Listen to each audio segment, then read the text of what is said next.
Hello and a warm welcome back to the Celtic Forever podcast, where on today's show we're going to do the preview of the Motherwell game at FIR Park. Massive game for Celtic on Sunday, 3 o'clock kick-off. We're going to do the preview of that today. We're also going to look back at the Aston Villa game, have a wee chat on that. We're also going to have a wee look at the competition as well. The competition returns this week as well. The free prize competition returns. So thank you to everybody that's hit that subscribe button. That's very much appreciated. And don't forget, if you've not done so already, hit that subscribe button, hit the like button and hit the share button also. So let's do this, folks. Let's get right into it.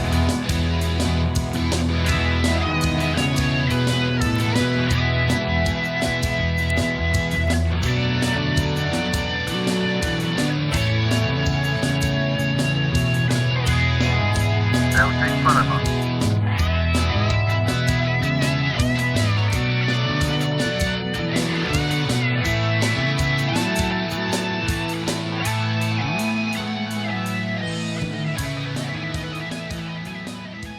Hello and welcome to the Celtic Forever podcast. We've got John here to go through the preview of the Motherwell game on Sunday, 3 o'clock kick-off. It's good to get back to league business, John, after two games in the Champions League, one win, one loss. Obviously, the 4-2 loss to Aston Villa, the most recent one. We'll get through that later on as well. There'll be post-match on the Aston Villa game, John. But good to get back to league business, John. Aye, the only thing that matters. Keep saying it. It's the only thing that matters. But at 3 o'clock kick-off, you said, aye, that's a weird one for a Sunday, isn't it? Yeah, both Celtic and Rangers kick off at the same time on Sunday, John. So both games are at 3 o'clock.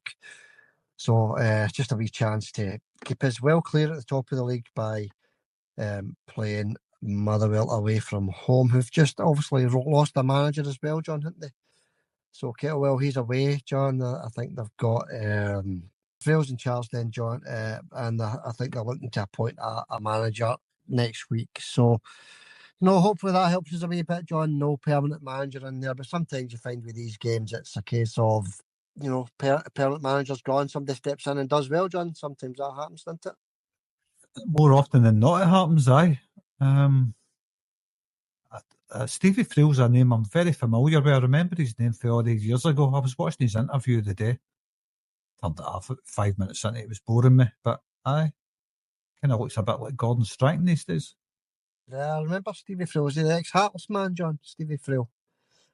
I can't remember. I can't really remember. I can't remember. I'm very familiar with the name, but I don't remember who he played for. But aye.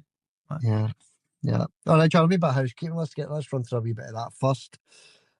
Competition returns this week. Correct score against Motherwell. We're looking for the correct score and any scorer in the match as well. So one guess each into the comments, folks. Correct score and a goal scorer, any goal scorer, whether it's Motherwell or Celtic, into the comments, and it's to win the metal wall plaque of your choice. So if you win, we'll send you a message and tell you what one you can win. It's up to you what one you pick. You've got the stadium. We've still got Kyogo ones there, believe it or not, John. So I need to maybe give them away. So Kyogo metal wall plaques are still there. We've got Henrik Larsson. We've got the Celtic ladies. We've got various different ones there for you to pick from. So get your guesses for the competition into the comments, folks. One guess each. Another wee thing I wanted to touch on as well, John, that I forgot to mention over the last couple of weeks. Remember we were talking about the coin incident at Ibrox, where Engels got struck with a coin, and we put out a poll saying, should the Rangers fans be allowed back into Celtic Park? Remember that one? We did a poll on Facebook, John, and I've got the results of the poll here. 95% of the 5,000 people that entered, John, do not want the Rangers fans back in at Celtic Park, and obviously 5% do. So what do you think of that, John? 95% don't want the Rangers fans anywhere near Celtic Park. I think if you asked every Celtic fan, I think the result would still come out 95%. I don't know anybody that wants them in Celtic Park. You get some people saying, "Oh, the atmosphere," and that. Who cares about the atmosphere? The atmosphere's electric without their fans. We don't need them. So, keep them out. Good result. Good poll numbers as well, by the way. 5,000 votes. Yeah, it was brilliant. And 10 times the amount of comments as well, John. Not everybody entered the poll, but there was a lot of people that watched the video and entered a comment, John. So maybe over 15,000 altogether, John, in this poll. and 95% don't want them anywhere near paradise. So that was the results of the poll, folks. Totally forgot about it because other stuff was happening. But there you go, that's your result. Subscribers, John, I want to thank the subscribers, every subscriber that's subscribed to the channel, because we're going up and up and up on the subscription count, which is absolutely marvellous. We're nearly at 4,000 now, absolutely tremendous. Thank you to each and every subscriber, old and new. So anybody that's just subscribed, thank you very much. And anybody that's subscribed maybe a couple of years ago, thank you as well. So anybody that's not subscribed, hit that subscribe button, folks. Try and get us up to the 4,000. That would be very much appreciated. What a landmark that would be, John, 4,000 subscribers. It's good. It's very good for a podcast. I mean, it's just a small podcast. It's just and for something that's just a small podcast, that number's incredible, to be honest with you. 4,000 subscribers. I mean, there's many people out there would love to have 4,000 subscribers, but aye, well done, Xander. That's a good achievement. Well done. Yeah, brilliant, John. Well done to you as well, buddy. So if you've not subscribed already, folks, just hit the button. It's free of charge. We're a non-monetized podcast. We don't make any money. We're just looking for people to subscribe, just to give the wee channel a wee bit more traction. Right, John, that's enough of that. Let's get into this Motherwell game first then, John. In fact, we'll have a wee bit of news. There's not much news happening just now, even though there's only one day left in the transfer window. Celtic still looking at Kvistgaard, John, but Brøndby are looking for 13 million for Kvistgaard, John. That's a bit over the top for me. That these clubs know Celtic have got a bit of money to spend. Celtic won't pay the 13 million, I don't think, but you never know. We have been splashing the cash lately, haven't we? But 13 million, John, I know you don't know much about the player. He is banging in the goals for Brøndby. I think Celtic will stick to their 8-9 million for this guy. I don't know anything about the guy, but that's an astronomical fee for Celtic. That, I mean, Engels was expensive, and to me, I'll just say it. I just still don't think Engels has shown me enough to merit that £11 million price tag. Let me know in the comments if you agree. Has Engels done enough to merit his £11 million price tag? I don't think so. And Kvistgaard, don't know anything about him, but Celtic's not going to pay that. There's no way on earth they're going to pay that after spending, what was it, 11 million on Engels, 9 million on Adam Eder, 6 million on Trusty. That's a lot of money, Xander, for Celtic. That's 28 million quid? Yeah, and Jota as well, John. You've got to remember that. 29 million quid, sorry. Well, I'm just talking about how much was Jota? 8 million or something? 8 million, yeah. 8 million. So I still to see evidence of any of these players being worthy of that day price tag, Xander, to be honest with you. Jota, yeah. I don't know, because we've not seen him yet. Yeah, that's it. Yeah, no, but no, as regards to the players that have already came in the door, John, your Engels, your Eders, and your Trustees, etc., John, but they are doing well as a team. You know, I think we could get a wee bit more out of them, to be honest with you. He does now begin to bang in the goals, isn't he? That's a brilliant sign for us. You've got Engels, who's playing well. He could do a wee bit more, but he is playing well. He could find the net, John. He scores from the penalty spot, didn't he? But he could find the net a wee bit more from midfield, from open play. And by Trusty, he's just settling in as well, isn't he? So, we're doing well. 13 points at the top of the league if we win our game in hand. Through to the knockout stage of Europe, and already a trophy in the bag, John. So they're doing well, but John, I know what you're saying. I know exactly what you're saying. Big he does just started to bang in the goals into since Kyogo has left, and long may that continue, John. But Kvistgaard, I think that's one that Brendan definitely wants to get over the line. 13 million quid. That would take Celtic's spending total for the season probably up to take other players into Bernardo and that, probably nearer the 50 million quid.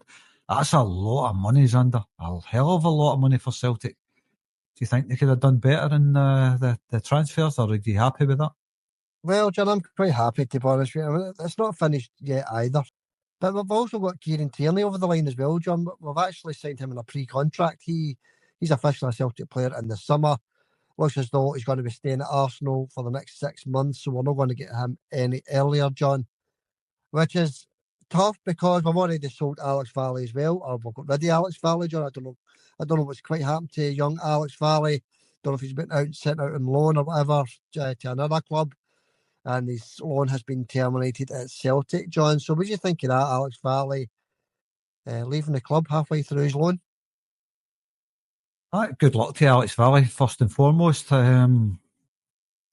It's a strange one, isn't it? But I don't know, maybe there was some kind of option to buy and Celtic weren't willing to pay him, so they've terminated the loan or whatever. I don't know. He's not going to get into the Barcelona team. I don't think he's good enough to play for Barcelona. I don't think he's anywhere near good enough to play for Barcelona. But I think it's Celtic. I think he was quite a good fit for Celtic. He never get enough starts either, Xander. He never get that many games, did he? No. I thought he'd done well, John, to be honest with you. I thought he was a decent player for Celtic. I thought he was sort of similar to Greg Taylor, to be honest with you. But whatever decision's been made, John, that's it. There's nothing we can do about it. Valley's now gone. John, he's away from Celtic, as you say. Good luck to the wee man. I thought he was decent. Yeah, so we're left with one left back then, John. So, because Kieran Tierney's not coming until the summer next season. So he has to dip his toe in the transfer market for a left back, surely. He'll probably play Liam Scales there, Xander. He'll probably use him. And we've still got Naroki there, of course. Don't know. I can't see him signing another left back, Xander. I just can't see it. I know, what was the boy? I think his contract's up at a club. The guy that played for Celtic a few years ago, the boy with the Jason Denayer. Denayer, aye. I know he's probably available. It'd be good to see him back. I liked him. Yeah, he's still only 29, John, and he's a free agent. I think it would be crazy not to go for Jason Denayer. You know, we've got decent centre backs there already, John. But you know, it doesn't do any harm to have quality backup players as well, John. That means we would have Denayer, Big Scalesy, Naroki, Trusty, and Carter Vickers. That's 5 top class centre halves. Big Naroki, John, that's a funny one, isn't it? He was on the bench against Aston Villa. We're going to touch on Aston Villa later, but he was on the bench and he brought on young Dane Murray, John, and Naroki didn't come on. 4 or 5 million we paid for him as well.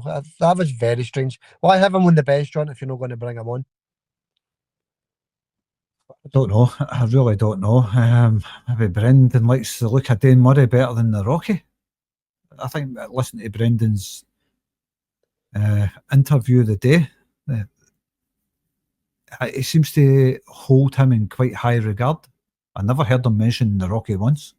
Yeah, it's strange, isn't it? Obviously, he's been added to the Champions League squad, so that's probably why he was on the bench, John. But I don't understand why you would pay, you know, all that money for Naroki and not give him a chance. You know, we've not really seen Naroki, let's be honest.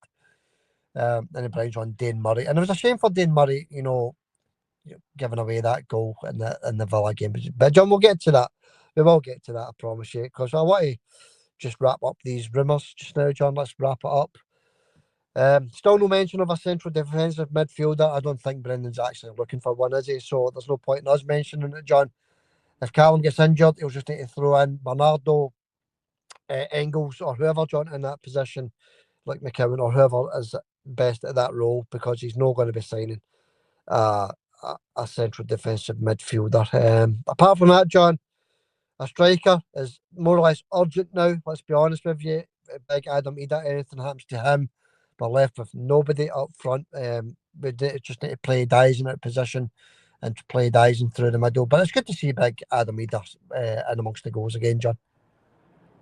It definitely is. By the way, I think maybe Luke McCown could play in the Callum McGregor role. Try him in there. He's quite a feisty wee player, isn't he? He's good at tackling and breaking up the game and spraying the passes out. That's maybe an option, just an option. Yeah, I thought that as well when he first signed, actually, John. But every game he's played, he's been playing in that sort of Matt O'Reilly role. So obviously that's his favourite position, isn't it? The right of the midfield. So no, John, we'll wait and see what happens with that. But we're definitely no looking for a central defensive midfielder. Callum's the main man, obviously. But if anything happens to him with injuries or suspensions, John, I think we're a wee bit snookered there. But that's up to the manager, John. That's up to him what he's looking at, I suppose. All right, John, that wraps it up. Unless you have any more you want to add, any more rumours, anything more gossip, anything like that. Nah, let's get into the Aston Villa game. Or you can get into the Motherwell game. What's your pleasure? Yeah, we'll go Motherwell first, John, I think, because the Villa game's gone into it. We will have a wee tuppence worth on that. But let's get into the Motherwell game because massive 3 points, John. Massive, as you said at the very start there. They always make it tough for us at FIR PARK. It's not going to be any different in this one. Motherwell's just lost their manager, John Stuart Kettlewell. You know what we think it's Kettlewell, John, his comments regarding the shocking tackle by one of the players on a Celtic player. He's away now, John, so I think it's quite bad what happened to Kettlewell, to be honest with you. Getting a lot of abuse from his own supporters, John. That's never nice to hear. The guy's left his job. This guy's got bills to pay, mortgage, etc., John, and he's had to leave his job because of abuse from the Motherwell supporters. What do you think of that? It's no real place to comment on it, but when it comes to any professional guy in the sport, in the game, they shouldn't be getting abuse from fans. But it does happen. It happens at every single stadium. It happens. Some people are built to take the abuse. Some people just, water off a duck's back. And some people take it too personally. And maybe Stuart Kettlewell's one of them. But he shouldn't be going to his work and taking abuse like that. No. So I think it's pretty bad. But like he says, I'm not a fan of Kettlewell anyway, but I wouldn't give him abuse. Like after he defended his player, nearly snapped my Celtic player's legs. He was the only one in the country that thought there was nothing wrong with it. Yeah, that's it, John. That was just poor management in his front, wasn't it? But anyway, John, Stevie Frail, he's in charge. He's going to send these boys out to battle against Celtic. They're on a downward spiral. I think that had a lot to do with Kettlewell resigning as well, John. They were playing really poorly. Hadn't won a game in 4 or 5 games, dropping down the table as well. So you'll see a different Motherwell on Sunday against Celtic, John. You'll see a Motherwell that's up for it, upbeat, ready to play Celtic, who may have a slight European hangover as well, John, just back from Birmingham, playing Aston Villa, John.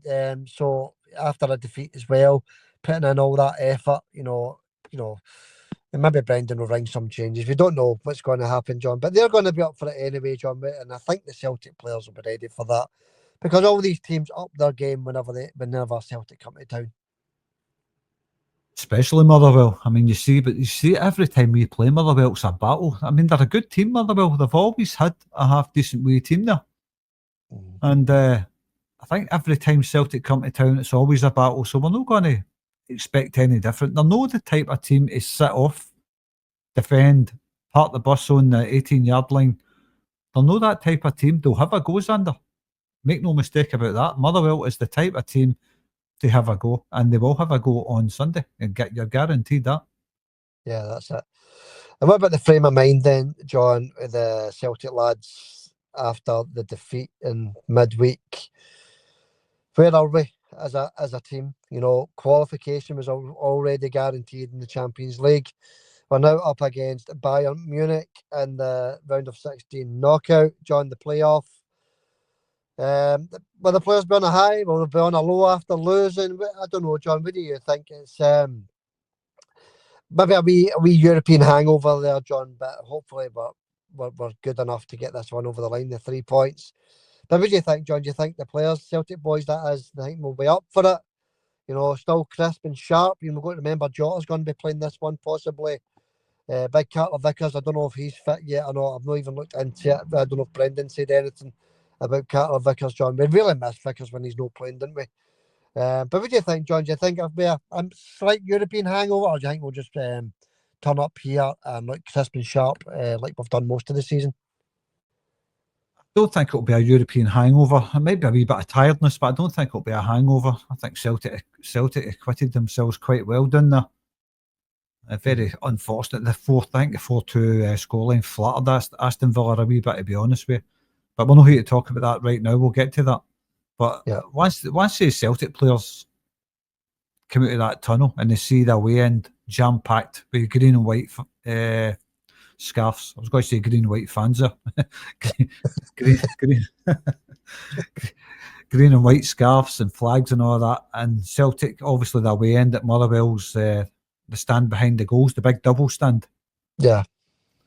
That'll be jam-packed with Celtic fans. There's a good atmosphere from the Celtic fans in there. So once the Celtic players see that, there'll be no hangover. They'll want to perform for the fans that turn up their thousands to watch Celtic there. So, I don't think there'll be a hangover. Yeah. I think even if there is a hangover, John, I think we're still good enough to win the game. But yeah, I hope you're right, John. I think Brendan will make a few changes because that, as you say, that was a lot of effort midweek to try and get a draw. He went it all in vain, of course. So, but it doesn't matter, John. I think the players will come out crisp and sharp. I think there'll be a few changes. I'll tell you what my predicted lineup is in a wee minute, John. But what are you thinking was your lineup for this one? Well, I'm like you. I don't know if Carter Vickers is back or no. I don't know if Brendan says he's okay for this one or that was somebody else who was talking about. When I was watching it earlier, I was falling asleep, to be honest with you. But yeah, I think Vickers, Brendan did say in midweek, Vickers would be okay for the weekend. Yeah. So, taking that in mind, I'm going to say Schmeichel, Vickers and Trusty, Johnston and Taylor, McGregor, Hatate and Engels up front. This is a tough one, isn't it? Now we've got a bit of a dilemma here up front. You've got Dyson, Jota, Ida and Kuhn. That's your 4 men, boys. Who's the ones that's going to start? I don't think he's going to start with Jota, Xander. I think he's going to start with Dyson on the left, Ida through the middle and Kuhn on the right. And I think Jota, will come on as a sub in the second half. Yeah. I mean, it's so tough, isn't it? Just now, it's especially with that up front dilemma as well, John, as you say. Carter Vickers is fit, by the way, John. He's fit for that. He's ready. He's going to be playing. So that's good news, I suppose. He's ready to come on against Motherwell. I'll say Johnston, Carter Vickers. I'm going to go with Scales for this one, John, and I'm going to say Taylor with McGregor, Rio Hatate, Arnie Engels. I'm going to say, I don't know, John, if we'll start with Jota. I know it's tough, isn't it? But it's going to be Maida for me, Adam Ida, and Kuhn as well, John. So, no start for Jota, John. Possibly, I'm not sure. I might throw him in there, but I don't know. But that would be Jota's third debut, wouldn't it? Because he initially came on loan at Celtic, didn't he? Then we signed him permanently, and he got his second debut, and then he's now looking for his third one, isn't he? So, John, he might start with Jota. We don't know. It would be interesting, I think, if he started with Jota on the left, Kuhn on the right, and Dyson up front. I mean, that would be interesting to say the least. It would be interesting. I would love to see it, to see how it would work. That's a very, very fast front line. I mean, Jota's got tons of pace as well, remember. It's a very fast front line if he does start with that, but I can't see him dropping Adam Ida after his 2 goals against Villa. I think he's wanting to say to him, look, you've got the ball rolling. Let's see if you can keep it going. Now, you've got Dyson breathing down your neck as possibly, I don't know, an auxiliary striker, maybe a second striker. I don't know if Dyson's better on the left or up front. I like him anywhere he plays. I don't think he's so effective on the right. But Jota, I don't think he's going to just push Dyson straight out the team. It doesn't work like that when it comes to Dyson either, sadly. But unfortunately, should I say, for us, Dyson's just an incredible player, isn't he? What an engine he's got. Yeah, we'll find out soon enough, John, I suppose. But you know, so Sunday's going to be interesting, isn't it? You know, Big Adam Ida looked tired when he came off, so he might rest Big Adam, John. But we can only guess and assume what Brendan's thinking of. But I can't wait to see what the lineup's going to be. To be honest with you, John. All right, we score prediction off you then. Motherwell against Celtic, John. Motherwell on free fall. Celtic 10 points clear at the top with the game in hand, John. We can't afford any slip ups, even though we're 10 points clear. We don't want to be giving other teams, any motivation. So what's your score prediction for this one, John? Well, Motherwell's always good for a goal, so I'm going to go against the clean sheet. I'm going to say 3-1 Celtic. Yeah, 4-0 for me, John. 4-0 to Celtic. I'm going for the clean sheet and an extra goal. So that's what I'm thinking. And it doesn't matter, John. I don't know, we keep saying the same thing, but it doesn't matter. It's 3 points, and it's absolutely vital that we get 3 points in the game on Sunday, John, because as I said 2 minutes ago, John, we don't want to be giving Rangers any, reason to boost their confidence, because one more defeat and one more win for them, it's a different ball game. Aye, it is. It certainly is. Celtic's got to play Dundee on Wednesday as well. After this game, yeah, obviously the rescheduled game. Yeah. But that would have been a week off for us if that last game would have went ahead. But I don't want to be giving them any hope. Are you sure both games are at 3 o'clock? That's pretty strange that if they're playing at Ibrox and Celtic's just at Motherwell.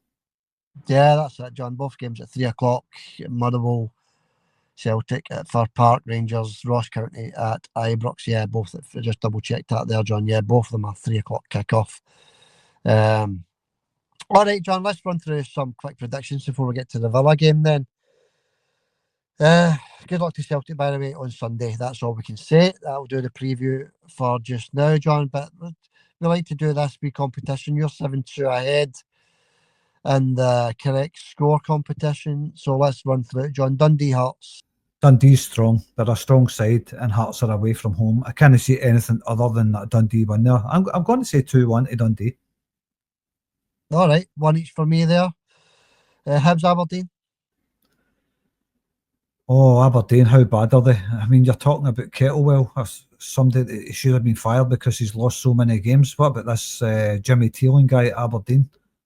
I'm surprised he's still there, to be honest with you, but I'm going to say a 3-0 win for Hibs. Right, Aberdeen just signed 4 players, John, apparently. So, a wee bit closer for me, but a win for Hibs as well, John. 2-1 for Hibs for me in that one. St Mirren, St Johnstone, Battle of the Saints. St Mirren win for me, 2-0, St Mirren. Yeah, 2-1 to St Johnstone for me, John. I think St Johnstone have picked up a wee bit of form. St Mirren are up and down, aren't they? So, yeah, 2-1. Either way there for us there. Okay, moving on. Kilmarnock, Dundee United. Dundee United can be a tough team to beat. Kilmarnock's obviously a tough place to go in that artificial surface, and that's the last time we'll be seeing that artificial surface this season. That gets ripped up the end of the season, thank God. Yeah. Good riddance. Oh, definitely. Good riddance to that rubbish. Yeah. But I don't know. It's a tough one to call, isn't it? I'm going to go for a narrow home win. 1-0 Kilmarnock. Yeah, I'll say a win for Kilmarnock, John. 2-1 to Kilmarnock. All right. Rangers at home against Ross County on Sunday. John, same time we kick off. What are you thinking there? 3-0 Rangers, Zander. 4-1. 4-1 to Rangers. We bring and watch here. Hamilton Accies versus Ayr United, John. We score prediction off you, buddy. Hamilton Accies are pretty poor, aren't they? Do you miss going to Hamilton Accies Stadium? Artificial surface, the red and white seats, the big fence behind the goals looked like a Sunday kickabout every time you went there. Yeah. I'm going to just a 2-0 for Bruni's team, Ayr United 2-0. Yeah, there's a supermarket in the car park as well, in the back as well, isn't there? At Hamilton's ground. It's a funny one, that, isn't it? 3-1 to Ayr United for me there, John. Okay, that wraps up the score predictions, John. Let's get into the Villa game. Let's get right into it. I know we spoke about it through the podcast there, John, but let's get into the actual game then. It was a decent atmosphere down there, wasn't it, John? They set off the fireworks and all that at the start. It was impressive. It was good to see the Celtic supporters having a great time down there. But one fan did throw on a flare onto the park, didn't they? and there's now a chance that there'll be no Celtic fans against Bayern Munich, John, and Germany. That is unbelievable if that's the case, John, isn't it? No Celtic fans, no away fans for the Bayern Munich game. Unbelievable if that's the case. That that's thrown this flare or this smoke bomb, whatever it was, onto the park. It's just basically hampered any chance that we had of qualifying for this one, John. Aye, that's just a complete moron. His face has been shown anyway, whoever it was that done it. And you've Celtic fans normally away from home, they're absolutely brilliant. And he's basically cost Celtic another fine. And the Celtic fans probably will, I would imagine they will be banned from that game in Germany, which is absolutely shocking. It's no fair than other Celtic fans that behave themselves. What can I say? Just a complete idiot. Absolute clown. And he's messed things up for Celtic and the travelling Celtic fans. I'm sure there isn't a happy Celtic. I mean, is there a Celtic fan? Let us know in the comments if you're happy that guy threw that smoke bomb on the pitch. Yeah, that's it. No. If the Celtic fans are banned for this one, John, that's unbelievable. I don't think that's been confirmed or anything yet, has it? But we are hearing some stories that that's going to be the case, John. So, and a fine, as you say as well, John, a hefty fine for the club as well. So not good news at all. Bad start actually went to this Villa game. It really was. And then we give Villa 2 goals of a start, John. Unbelievable. You can't go giving any team in the Champions League, especially one of the teams that finished in the top 8, 2 goals of a start. It was a poor start. It was definitely a poor start. Rabbit in the headlights sort of thing. Celtic hadn't woken up yet, I don't think. I think by the time they realised they were 2-0 down, they started to play. They started to play well. And started to show just how Celtic can play. You've got to remember as well, Celtic missing Kyogo, Carter Vickers, and Dyson Maeda. Your 3 best players. All right, Kyogo was sold, but I'm going back. If you take the Celtic team before Kyogo left, if that team would have showed up to play Villa down there, we were taking them, Xander. We were taking something off of them. Yeah, I thought apart from the first 10 minutes, the first half we were outstanding against Aston Villa, John. I thought we were terrific. I thought we could have taken the lead at 2-each as well, actually. There was chances to take the lead as well. They were rattled. Half-time whistle came at the right time for them. And then they came at the second half and played the way they did the first 10 minutes in the first half. So, with a couple of wee fleeting chances here and there for Celtic in the second half. But, John, they just put the foot down again. The half-time whistle did come at the right time for them, didn't it? 3-2, John. They went 3-2 up. And then we were looking for an equaliser. Lots of space, John, in the Celtic defence. Wasn't there lots of space for them to exploit? And they did exploit it, John. And then the mistake at the very end to make it 4-2 with young Dane Murray. I don't think the boy should have been on the park, to be honest with you. When you've got experienced defenders on the bench. But some positives there, John. We did score 2 goals. Big Adam Reeder looked very sharp until he got tired, didn't he? What do you think of the big man's 2 goals, John? Two decent. One was a tap-in, the other one was a brilliant finish. The first one was a superb finish, actually. But just going to do the big man a world of good with his confidence, John. He's just going to motor on, hopefully. I certainly hope so. I mean, he's got to start showing his worth for that £9 million transfer fee. I know I keep going on about that, but £9 million is a lot of money for a club like Celtic. And so he's got to start showing his worth. 2 lovely finishes. The first one, he had to. The ball was kind of behind him a bit, wasn't it? That was a beautiful finish. The build-up play as well. The play between Hatate and Greg Taylor was outstanding, wasn't it? Creating all that space for Greg Taylor to get that cross into Adam Reeder. Aye, beautiful finish, that one. Top notch. Yeah. And we came out sharp as well. The first couple of minutes, John, we were really at Aston Villa. We didn't lose the ball. We were passionate about them as if they were a wee school team, John. It was nice to see until Callum knocks the ball directly out of the park, John. And from their resulting throw in, they break up the park and score, didn't they? So it's another error, John. It was error laden, really, every one of their goals. It was error after error, wasn't it? Especially the last goal. Another blunder by the Celtic defence, John. So we need to cut out these blunders. That's another 4 goals conceded, isn't it? Conceding goals in quite a lot of the games, 3 against Rangers as well, and other games as well, John.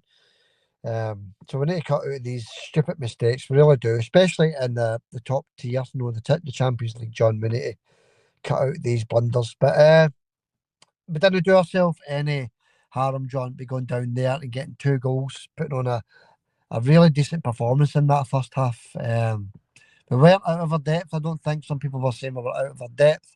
I don't think we were. I thought we were quite comfortable down there.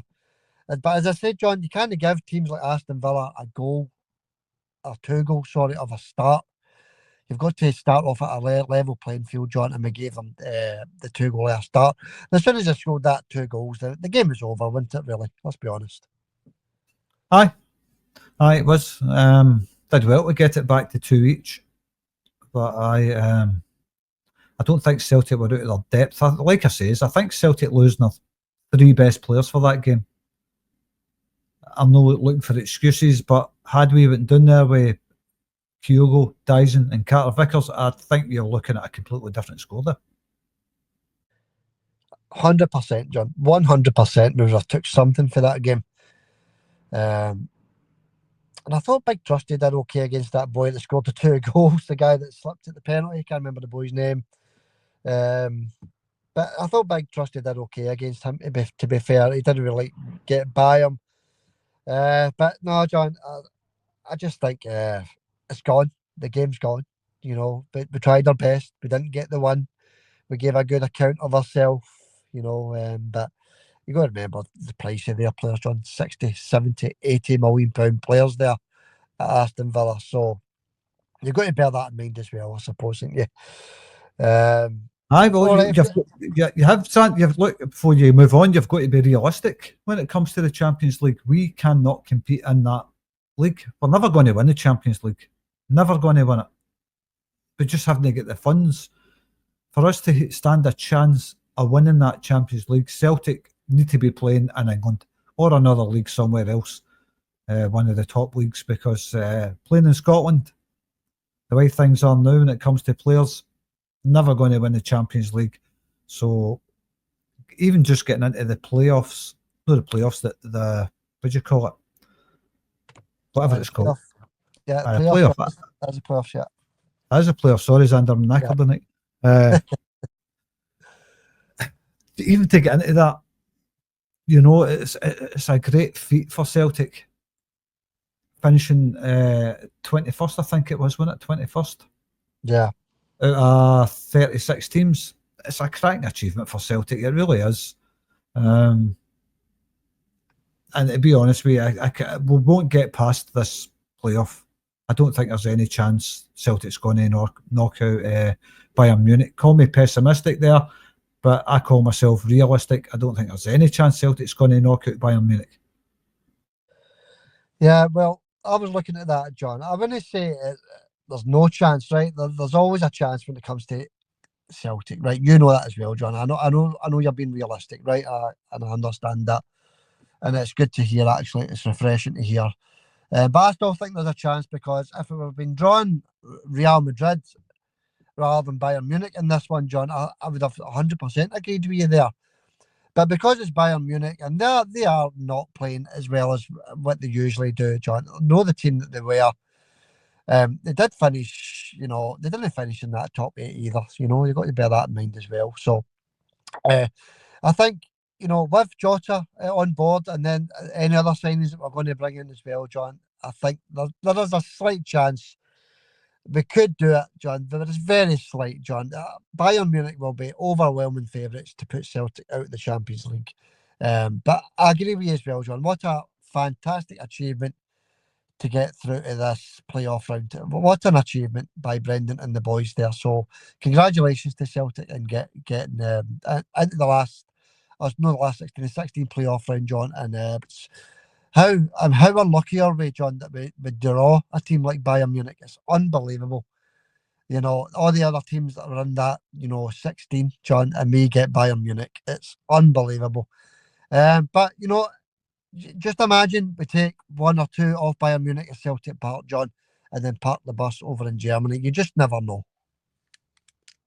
I don't think Celtic are great at parking the bus, though. That's the thing. But like you says, you never know. I mean, I'm being pessimistic about this one, and I'm also being realistic at the same time. But it's 11 guys against 11 guys. But the 11 guys that we're playing against, again, it's guys 50, 60, 70 million, 80 million quid players. We just can't compete with that. But I suppose it's like maybe, I don't know, say a Scottish Championship team going up against Celtic. They're not expected to win at all, but they could cause an upset. So if you look at it in that sense, that's what you're looking at ideally. Can Celtic cause an upset like a small Scottish team would do to Celtic or Rangers? That's the kind of thing you're up against. Yeah, that's it. That's it, John. Yeah, it's got to be tough, isn't it? But one that the club, the players, the managers looking forward to. The fans don't know so much, especially if the fans can't get going over to Germany, John, to follow the team. Unbelievable, it really is. But John, we've got time to go before that one, so we'll keep our eye on that. What's happening with foreign players, injuries, all that kind of stuff for both teams. We'll keep an eye on all of that, John. So keep tuned to the Celtic Forever podcast, folks. Right, John, all I need is a wee man in the match off you for the Villa game. What player stood out for you the most for Celtic? My man of the match, it has to be Adam Either for his 2 goals. It can't be anybody else, in my opinion. I think he went down there. He hadn't scored a goal in 14 matches. He goes down there, produces 2 cracking goals against a top-notch English side, top 8 Champions League team. It's got to be Adam Either, Xander. Yeah. I'm just trying to think on the night, John. I know it was a few nights ago now. I'm just trying to think back to when I was watching it. I couldn't believe that we'd gave them 2 goals of a start, John. Errors, errors leading to their goals. And then we came back brilliantly to pull it back to 2 each. It was terrific, John. Absolutely terrific. Yeah, there's nobody else but Adam. Casper put off a few really decent saves. I know he made a couple of wee mistakes as well, John, but he did really keep the score down as well, Casper, didn't he, with some tremendous saves yet again. Aye, he's a top-notch keeper, but the job's done now, and the damage is done. But we're down there, put up a good fight. I would normally say Casper Schmeichel, but I think Adam, under the shadow of Kyogo leaving, there was a huge weight on his shoulders for that game, and he managed to bag his 2 goals and keep the score respectable. So, aye, but well done, Casper, as well. Yeah, that's it. I thought big Trusty. You'll be shout out for Trusty, John. I thought he played well. The big man. He actually, the guy that slipped with the penalty. What a penalty that was, John. You ever seen anything like that in your life? I don't think so, no. But I'm sure it happens in a lot of places. We just don't get to see it that often. But aye, comedy gold. Comedy gold, yeah. Ollie Watkins, is it, John? Ollie Watkins, I think is the guy's name. That was hilarious. That happening. It was never ever a penalty, by the way, John, and it's life. That one. That was a shocking decision yet again for another Champions League referee, John. Honest to God. How can you say that's a penalty? Honestly, I mean, anyway, John, it doesn't matter. The game's gone, isn't it? The game's gone. So, finishes 4-2. We'll give a man of the match, John. We need to forget about it now. A loss is a loss. We don't celebrate defeats like other clubs, John. We take defeats badly, John, at Celtic, so Bayern Munich. Even thinking about that, Bayern Munich, after all that hard work, John, to finish in that position in the Champions League. And then we get drawn Bayern Munich. It's unbelievable. It's just typical Celtic, isn't it, really? But you've got to remember the money that's involved in it as well. If it wasn't for things like this playing against Bayern Munich, although we dread it and all that, it's worth a lot of money to Celtic as well, and it helps us bring in quality players, Xander. So it's all good, really. At the end of the day, it's all good. It's a competition we're never going to win. We're in there to make money, to strengthen the team for the league and all that stuff, and possibly the next season's Champions League. So it's all good, Xander. Celtic's making a fortune in there, so aye, happy days, you know. Yeah, I'm hearing rumours of up to 150 million, John. So, you know, it just strengthens our position in Scotland, doesn't it? It really does. We'll call it a day there, John. And we'll be back on early next week, probably Monday after the Motherwell game. We'll do a post-match for that. Good luck to the champions on Sunday against Motherwell. All the best of luck to Brendan and the boys. Looking forward to the game, John. Back to league business, as I say. It's been a wee while since we've kicked a ball in the league, so I'm looking forward to that. And as you say, we've got Dundee to put it back up to 13 points. Or obviously, if we win against Motherwell, chance to put it back to 13 points on Wednesday against Dundee. Right, John. Any other wee comments before we call it a day? No, covered everything. It's all good. I'm looking forward to the game against Motherwell just to see if Jota gets a start. So I'm really looking forward to seeing him again.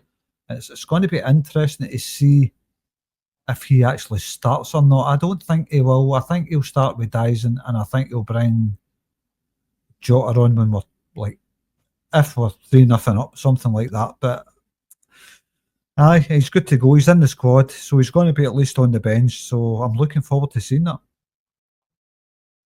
Yeah. Can't wait to see the wee man, pulling on the Hoops jersey again in action. All right, John, let's call it a day there then. Okay, thanks for coming on, John. Appreciate that. And we'll catch you for the post-match on Monday. See you Monday, Xander. Hail. Hail, John. Catch you later, buddy.